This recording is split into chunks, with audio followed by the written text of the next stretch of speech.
وجاء من أقصى المدينة رجل يسعى قال يا قوم اتبعوا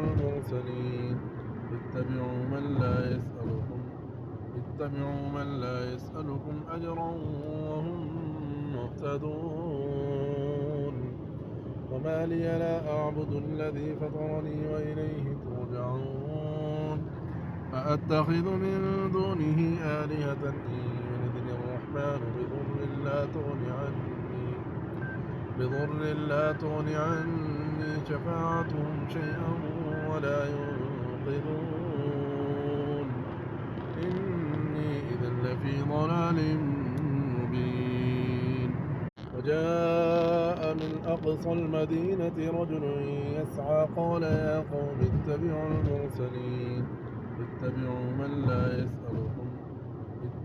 من لا يسألكم أجرا